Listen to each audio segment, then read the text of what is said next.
Muy buenas noches, bienvenidas y bienvenidos a su diplomado sobre desarrollo sostenible y preservación del medio ambiente. Hoy vamos a iniciar el capítulo 4, que corresponde al tema de las fuentes de contaminación ambiental. No quiero iniciar este programa antes de darles un abrazo muy especial a todas y todos los estudiantes, los egresados, los voluntarios, nuestros amigos de la institución, los funcionarios, ediles, dirigentes sociales, personas que nos acompañan en diferentes escenarios, quienes de manera entusiasta, comprometida, participaron en el programa de causas ciudadanas buscando apoyos para la causa ciudadana que este servidor y la fundación lideraron, que era bachillerato mayor, bachillerato para 1.000 adultos mayores en la ciudad de Bogotá. Quiero agradecerles a todas y todos por su de verdad compromiso, participación activa, por la moral, por los apoyos que consiguieron. Obtuvimos un número importantísimo. Nosotros nunca pensamos llegar a tener tanto apoyo. Llegamos a 3.239 apoyos ciudadanos para la causa del bachillerato mayor. Quedamos dentro de los 5 primeros, quedamos de terceras. Obtuvimos 3.239 apoyos y eso compromete a la Alcaldía Mayor de Bogotá y a la Secretaría de Educación del Distrito Especial de Bogotá para que desarrolle durante el año 2023 un programa de bachillerato para adultos mayores dirigido a los 1.000 adultos mayores de las 20 localidades de Bogotá. Eso ha sido para nosotros un gran éxito, es motivo de orgullo. Queríamos posicionar el tema de de la educación, el derecho a la educación de los adultos mayores en la ciudadanía, pero también ponerlo en la agenda pública para que el Estado cumpla con esa labor, con el ejercicio de ese derecho que tiene los adultos mayores, las personas mayores. Entonces quiero agradecerles de verdad con todo el corazón y con toda nuestra gratitud ese apoyo. Sin ustedes no hubiera sido posible. Bueno, fuera de estas breves pautas comerciales, entonces ahora sí vamos a proceder a tocar el tema del día de hoy. El tema del día de hoy contempla 6 subtemas. El primero que queremos que tengan muy claro es qué es la contaminación ambiental. El segundo, cuáles son las fuentes de la contaminación ambiental. El tercero, que es el espectro electromagnético. El cuarto, que es la contaminación por radiaciones ionizantes, por radiaciones ionizantes. El quinto, qué consecuencias trae la perforación de la capa de ozono. Y sexto, la contaminación acústica y la contaminación lumínica o visual. Bueno, así demos inicio. Lo primero que tenemos que decir es que la contaminación ambiental es la introducción de sustancias u otros elementos físicos en un medio ambiente que provocan que éste sea inseguro o no apto para la vida. Repito, la introducción de sustancias u otros elementos físicos en un medio ambiente, cualquiera que él sea, que provoca que éste sea inseguro y no apto para la vida. El contaminante puede ser una sustancia química o energía, como un sólido, calor, luz o radioactividad. Es siempre una alteración negativa del estado natural del medio ambiente y, por lo general, se produce como consecuencia de la actividad humana, considerándose una forma de impacto ambiental. Tenemos que decir entonces que la contaminación, en su gran mayoría, es producida por los seres humanos, por la humanidad. Y se entiende que es a través de sus actividades que impacta negativamente, a través de la contaminación, impacta el medio ambiente. Entonces, si me preguntan otra vez, ¿qué es la contaminación? Es la introducción de sustancias u otros elementos físicos en un medio ambiente que provocan que éste sea inseguro o no apto para la vida. O sea, cuando estamos contaminando, estamos atentando contra la vida de las especies vegetales, contra la vida de las especies animales, e incluso estamos atentando contra nuestra propia vida como especie en el planeta. Ahora pasamos al segundo punto. ¿Cuáles son las fuentes de contaminación ambiental? Pues digamos que hay dos clasificaciones. La primera tiene que ver con el origen. Por su origen, la contaminación puede ser de orden natural o puede ser antrópica. Natural es cuando la misma naturaleza produce contaminación. Por ejemplo, la erupción de un volcán. Cuando el volcán Galeras, allá en Pasto, Nariño, se activa, ¿cierto? Se despierta, pues produce una fumarola. Muchas veces uno va a Pasto y ha caído ceniza, pues también está produciendo gases a través de su erupción.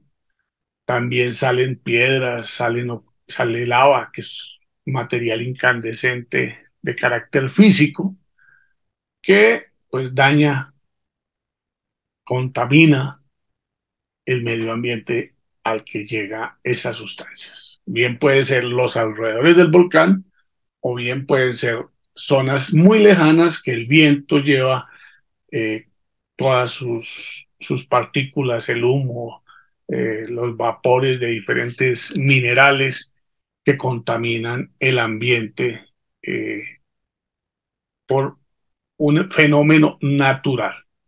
Natural también puede ser, por ejemplo, una quema en una pradera o en un bosque o en el llano, por ejemplo.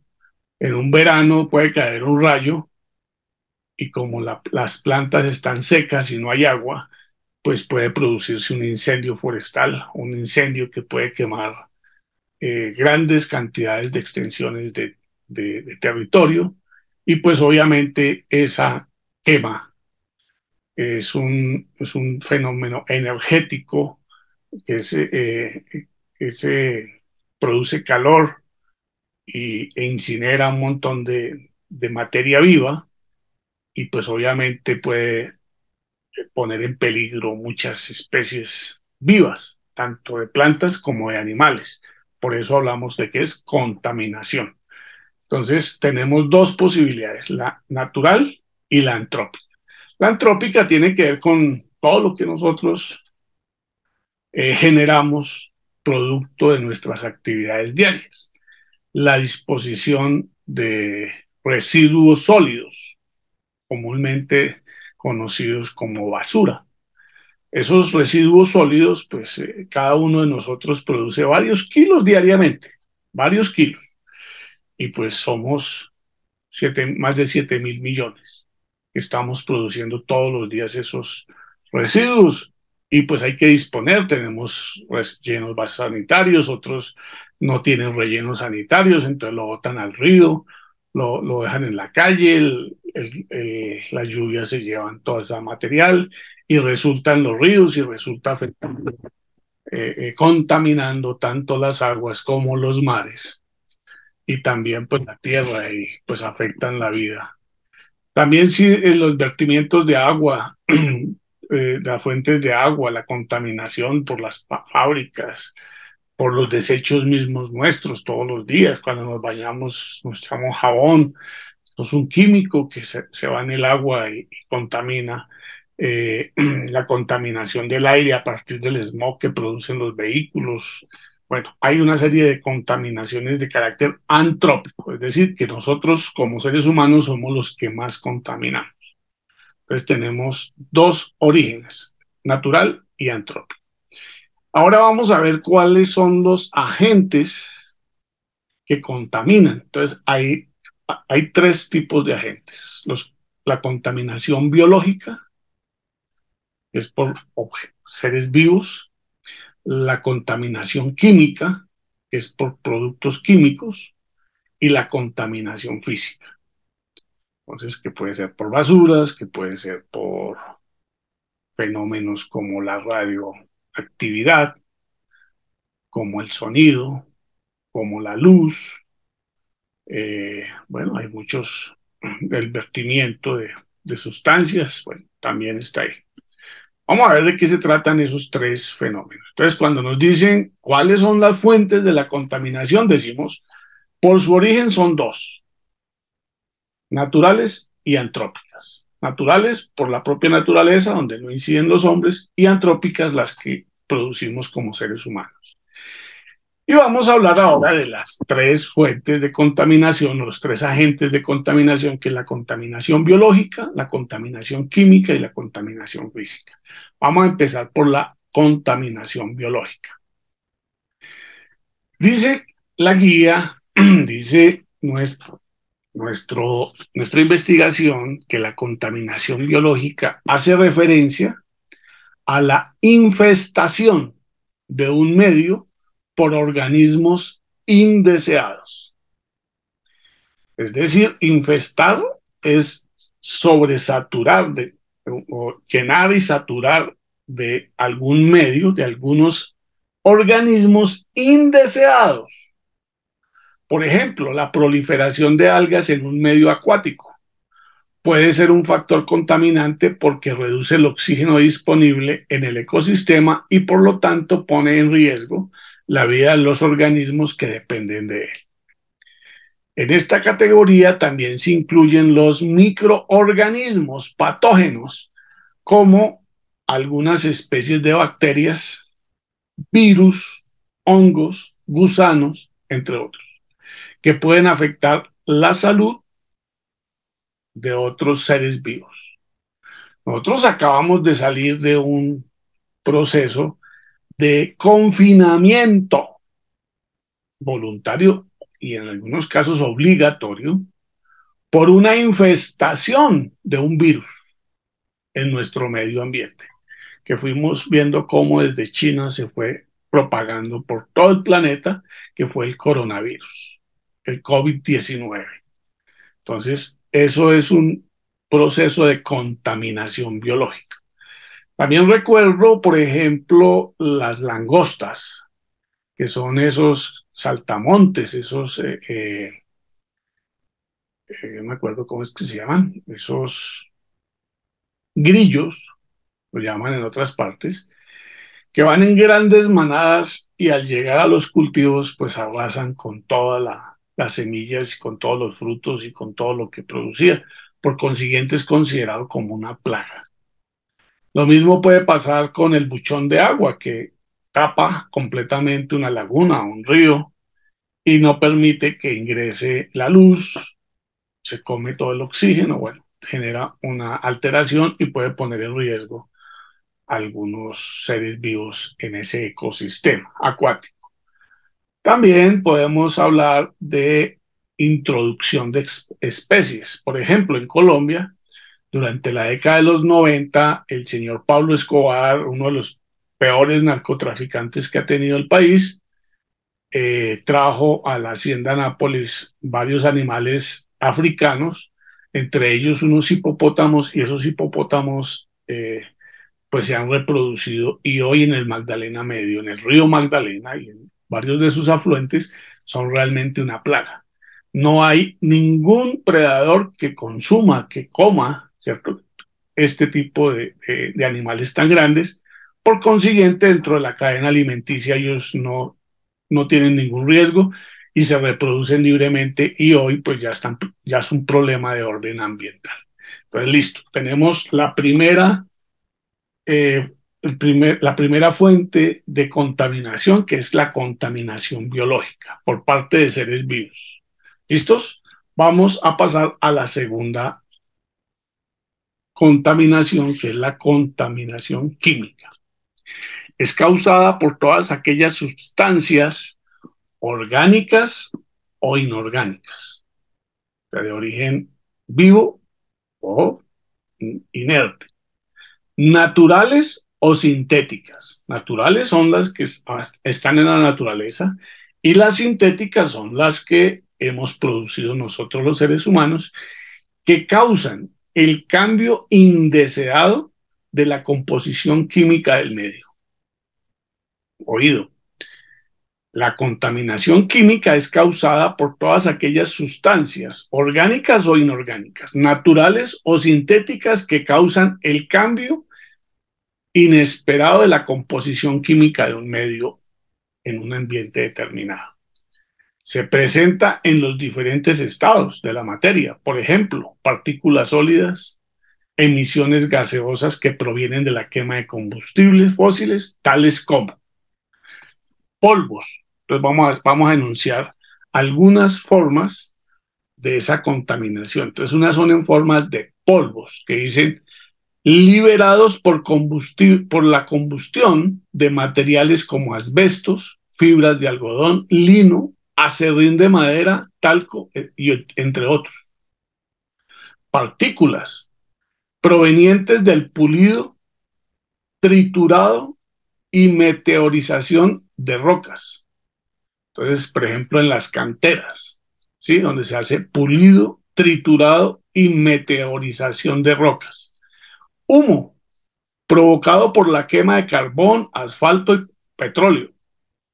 Humo metálico producido por procesos industriales como el cromo, el hierro, el níquel, el titanio, la plata, el plomo y el manganeso. Perdón, el magnesio.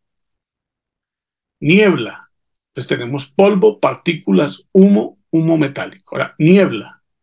Resulta de la dispersión de pequeñas gotas de sustancias químicas como el ácido sulfúrico, el ácido nítrico en el aire. Bruma. Resulta de pequeñas gotas de líquido que se forman por la condensación de gases y quedan suspendidas en el aire. Smog. Es una combinación de humo, bruma y aerosoles, originado por causas naturales e industriales. También puede haber smog, como dijimos, por ejemplo, por los volcanes. Gas, como el monóxido de carbono, el dióxido de carbono, el cloro, el ozono, entre otros. Vapor, de hidrocarburos aromáticos, cíclicos y alifáticos, acetonas, alcoholes, entre otros. Entonces, tenemos que la contaminación química se produce pues no solamente por partículas sólidas, sino también por emisión de partículas gaseosas. Y dentro de las partículas gaseosas están los polvos, las partículas, el humo metálico, la niebla, la bruma, el smog, el gas y el vapor. ¿Listos? Entonces, esa es la contaminación química. Entonces ya tenemos dos tipos de contaminación: la contaminación biológica y la contaminación química. Ahora vamos a pasar a la contaminación física. Se relaciona con la alteración indeseada de factores físicos como la luminosidad, el nivel de sonido en un medio, etc. En esta categoría se incluyen los excesos de radiaciones electromagnéticas provenientes del Sol. Esto es, las radiaciones ionizantes y no ionizantes. Vamos a volver a repetir esta parte. La contaminación física se relaciona con la alteración indeseada de factores físicos como la luminosidad, el nivel de sonido de un medio, entre otros.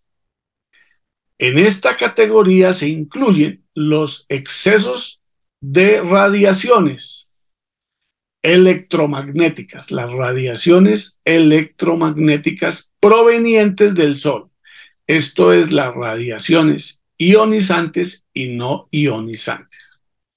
Para entender este tema de la contaminación física que tiene que ver con la contaminación por radiaciones electromagnéticas, vamos a ver un videíto que nos explica qué es el espectro electromagnético. Mucha atención.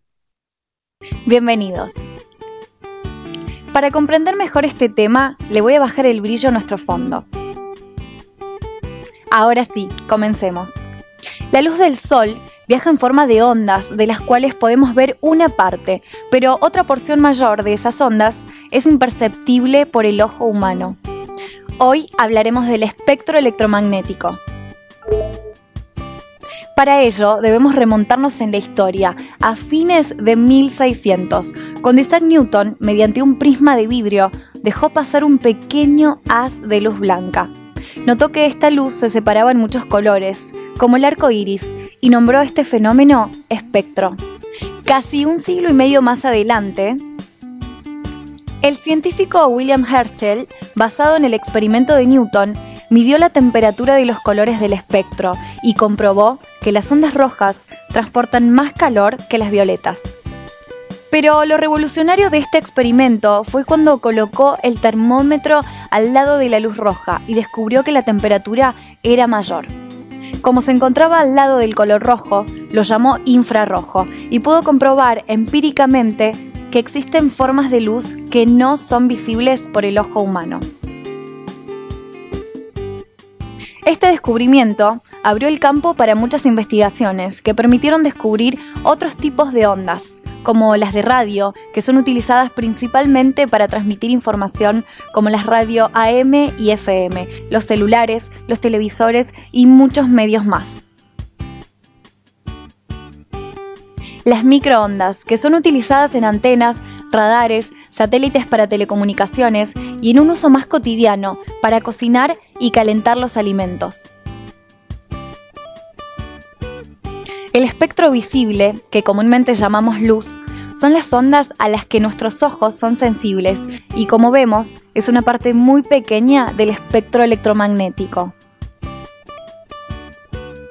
Seguimos por la luz ultravioleta, cuya aplicación es en el campo de la medicina para desinfección y esterilización, para revelar las marcas ocultas en billetes, documentos importantes e investigaciones forenses. Los rayos X, que son capaces de atravesar cuerpos opacos y se utilizan, por ejemplo, en medicina para obtener radiografías.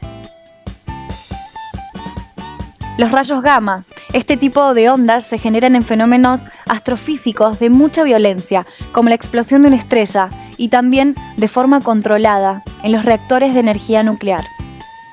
Ahora volvamos a los rayos infrarrojos. En la actualidad son utilizados en los controles remotos para transmitir órdenes y datos, en las fibras ópticas, lámparas para tratar dolencias, entre otros. ¿Recuerdan cuando hablamos de los Kelvin y el cero absoluto? Toda materia que esté a mayor temperatura que 0 Kelvin emite radiación. El cuerpo humano, una taza de café, el agua e incluso objetos muy fríos como el hielo emiten radiación infrarroja. Esto puede verse a través de cámaras especiales que captan este tipo de ondas y las transforman en imágenes. Los satélites meteorológicos que están equipados con esta tecnología son de gran ayuda para la predicción y análisis del tiempo.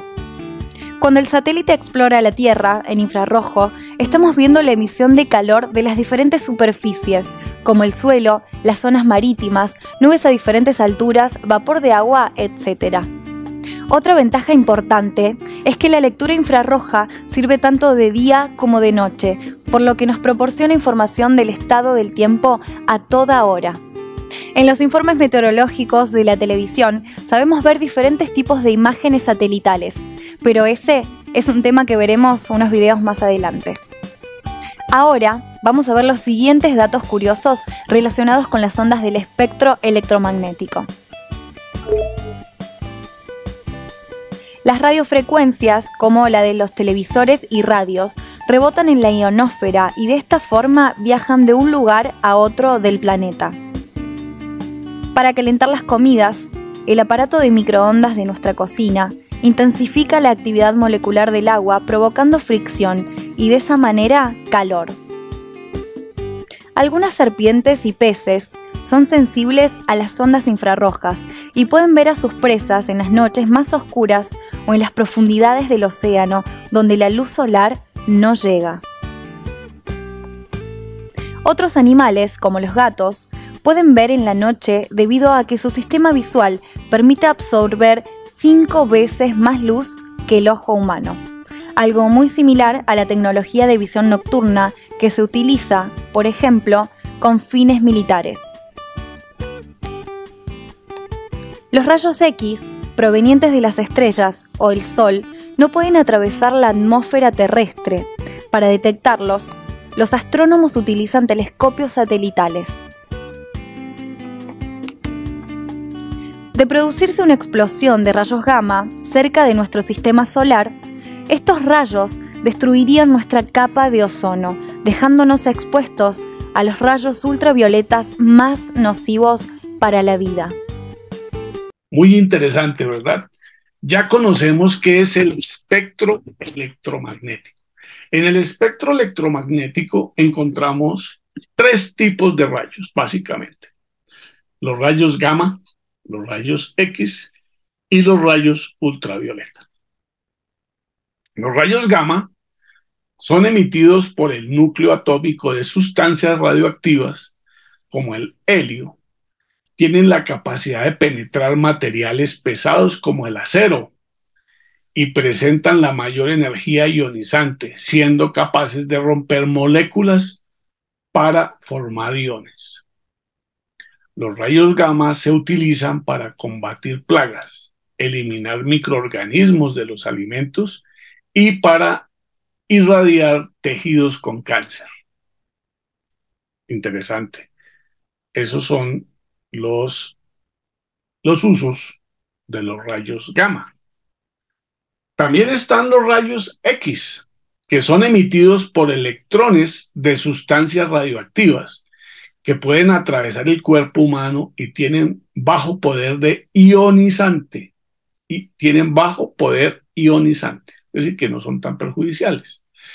Son útiles para realizar radiografías de tejidos humanos o para realizar la inspección de soldaduras y de la estructura interna de algunas sustancias. Entonces, cuando uno se fractura, le toman una placa de rayos X, o cuando uno tiene alguna enfermedad, entonces le toman una placa X. Y están los rayos ultravioleta, ¿sí? Básicamente son de tipo A, de tipo B y de tipo C. Los de tipo B y tipo C, que son de menor poder de penetración, provienen del Sol todos, solo alcanzan a traspasar la hoja de papel y su energía ionizante es la más baja entre los 3 tipos de radiaciones. Son utilizados en procesos de esterilización y tratamientos de la piel. Bueno, entonces tenemos esa categoría. Ahora vamos a mirar un poco más a fondo qué son las radiaciones ultravioleta, de acuerdo a la longitud de onda. Los rayos tipo A tienen entre 320 y 400 nanómetros. Un nanómetro equivale a una millonésima parte de un milímetro. Cogemos un milímetro en la regla y hay que dividirlo en 1.000.000 de partes. Es sumamente pequeño. Entonces, el ancho de banda, es decir, las radiaciones se van moviendo, van vibrando a través de una vibración, y esa vibración tiene un ancho de banda o longitud de onda. Entonces, los rayos tipo A son de una longitud de onda de la más grande, que es de 320 a 400. La longitud de onda de las radiaciones ultravioleta de tipo B van de 280 a 320 nanómetros. Pues ya es un poco más pequeña. Debajo de las de 230 a 400 están las de 280 a 320. Y las de tipo C, que son todavía más pequeñitas, son de 200 a 280 nanómetros. Las radiaciones tipo C son retenidas en su totalidad por la ionosfera, la capa más externa de nuestra atmósfera. En cambio, las radiaciones de tipo B, potencialmente peligrosas para los seres humanos, en un 98% son retenidas por la capa de ozono en la estratosfera. Es decir, que solamente ingresa el 2% de las radiaciones tipo B, las radiaciones ultravioleta tipo B. Es decir, que tienen una longitud de onda de 280 a 320. El 2% que ingresa favorece algunos procesos biológicos como la fotosíntesis. Imagínense, nada más ni nada menos, que es la que produce el oxígeno y permite la producción de alimentos de los vegetales, que son el primer escalón en la cadena alimenticia. Entonces, gracias a ese 2%, favorece los procesos biológicos como la fotosíntesis, la formación de la vitamina D, el fortalecimiento del sistema inmune, vascular y musculoesquelético. Pues con ese 2% que ingresa, tiene una función muy importante. Las radiaciones tipo A, que son las de menor intensidad energética, ¿cierto? Son las de más grande longitud de onda, pero son las de menor intensidad energética, es decir, tienen menos capacidad de daño. Las primeras eran muy fuertes porque su espectro es muy grande, en cambio esta es muy pequeño, y solamente penetra, decían las de tipo B, puede penetrar una hoja de papel. Las radiaciones tipo A, que son las de menor intensidad energética, alcanzan la superficie terrestre y son inofensivas para los seres vivos. Pues, ¿qué pasa con la capa de ozono? Pues vamos a verlo en el siguiente video. Mucha atención a ver qué es lo que pasa entre la capa de ozono y las radiaciones ultravioleta de tipo A, B y C. Mucha atención, me van a decir qué es lo que está pasando, por qué es importante la capa de ozono. Para eso vamos a ver el siguiente video. Ahí va.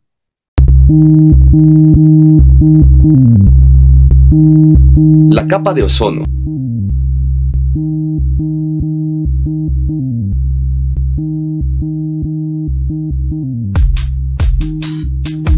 La capa de ozono se encuentra en la estratosfera y funciona como un tipo de filtro solar que protege al planeta Tierra de los efectos dañinos que puede provocar la radiación ultravioleta del Sol.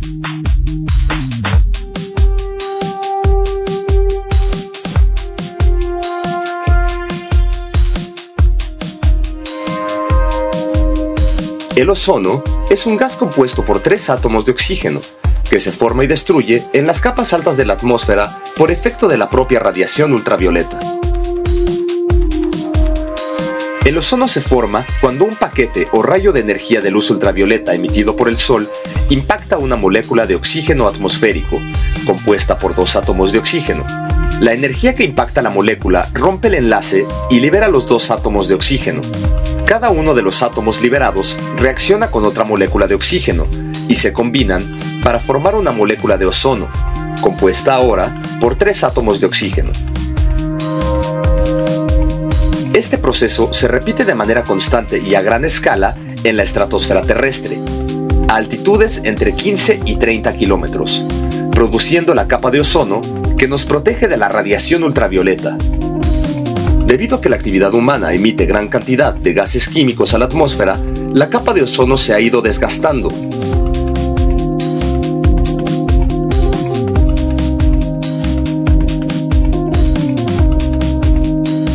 Los clorofluorocarbonos son sustancias químicas contenidas en muchos de los aerosoles y refrigerantes que se utilizan desde hace más de 50 años, y su presencia y acumulación en la atmósfera impide la formación del ozono.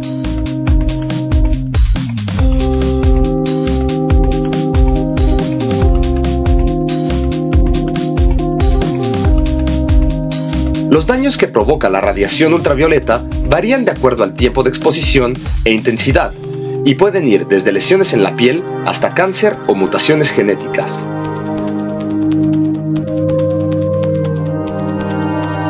Estas son algunas acciones individuales que podemos realizar para proteger la capa de ozono. Evitar el uso de aerosoles que contengan clorofluorocarbonos. Realizar mantenimiento frecuente a los sistemas de aire acondicionado para evitar fugas de gases contaminantes. Utilizar lo menos posible la calefacción y el aire acondicionado. Sustituir focos incandescentes por ahorradores. Disminuir el uso del automóvil. Evitar el uso de extintores que contengan bromo, flúor o carbono. Bueno, queda claro que si la capa de ozono se continúa perforando, si no cerramos esa capa de ozono, pues van a ingresar más del 2% de las radiaciones tipo B. Y eso pues va a ayudar al calentamiento global y puede llegar a tener otros efectos. Para eso pues ya nos dijeron qué es lo que debemos hacer: no utilizar sprays, no utilizar extintores con determinadas características, bueno, y en general pues tratar de reducir la emisión de CO2 y de gases de efecto invernadero. Bueno, entonces ahora ya entonces pasamos, entonces dentro de los elementos contaminantes de tipo físico, uno importante era el tema de las radiaciones ionizantes. Ahora vamos a hablar de otras dos contaminaciones: la contaminación visual y la contaminación acústica. Se llama contaminación acústica o contaminación sonora al exceso de sonido que altera las condiciones normales del ambiente en una determinada zona. ¿Sí? Muy sencillo. Se llama contaminación acústica o contaminación sonora al exceso de sonido que altera las condiciones normales del ambiente en una determinada zona. Si bien el ruido no se acumula, traslada o perdura en el tiempo, como las otras contaminaciones, también puede causar grandes daños en la calidad de vida de las personas si no se controla bien o adecuadamente. Especialmente en las ciudades, ¿no? Cuando hay pasan carros anunciando cosas, que los pitos de los carros, bueno, hay fábricas, los motores de los mismos buses, de los vehículos, todo eso sube el nivel de ruido, y cuando uno se expone a ese ruido, pues la salud se siente afectada. La definición de contaminación lumínica es un tema bastante discutido. Una de las definiciones establece que la introducción de luz artificial produce una degradación de los ecosistemas y el estado natural. Las ciudades, a través del alumbrado público, pues pueden afectar a algunas especies que pues consideran que no se ha ido la luz, o sea que no se pueden ir a dormir, por ejemplo.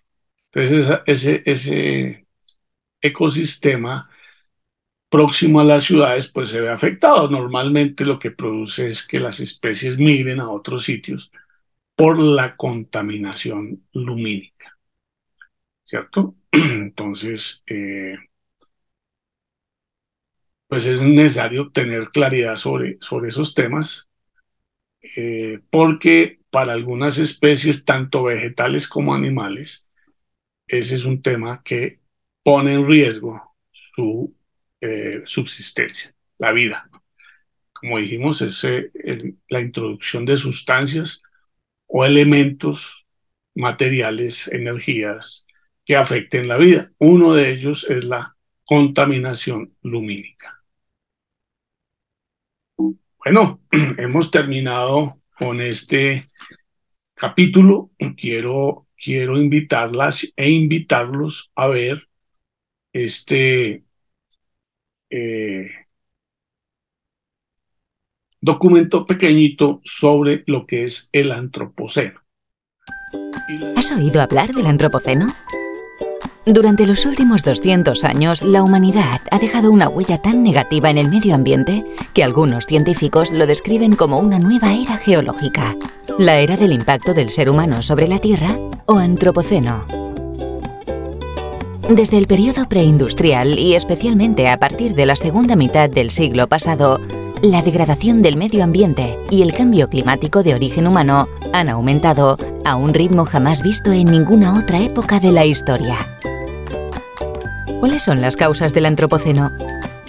Se podría resumir en dos principales: el modelo de producción de energía y el modelo de consumo de recursos. La energía producida a partir del carbón, petróleo y gas natural emite grandes cantidades de gases de efecto invernadero, principales causantes del calentamiento global. Por otro lado, el crecimiento de la población necesita de una mayor utilización de recursos naturales que en la actualidad sobrepasa la capacidad de la Tierra para regenerarlos. Estas acciones del ser humano provocan, entre otras consecuencias, cambios en el ciclo del agua, desequilibrios y destrucciones en los ecosistemas marinos y terrestres, el aumento de fenómenos meteorológicos extremos, la acidificación de los océanos o la desaparición de los bosques. ¿Es posible frenar el devastador impacto que estamos causando sobre el planeta? Sí. Aunque ya hay ciertas secuelas irreversibles, todavía podemos mitigar en gran medida el daño provocado al medio ambiente. Es necesario atacar el problema desde su origen, descarbonizando la economía y recurriendo a fuentes de energía renovables y no contaminantes como el sol, el agua y el viento. También, haciendo un uso responsable y equitativo de los recursos naturales, se logrará un sistema más sostenible que pueda evitar que el antropoceno sea la última era de nuestro planeta. Bueno, hemos llegado al final de nuestro capítulo número 4. Espero que les haya gustado. Nos vemos en 8 días. No olvide suscribirse a nuestro canal. Les deseo una feliz semana y nos vemos dentro de 8 días. Feliz semana.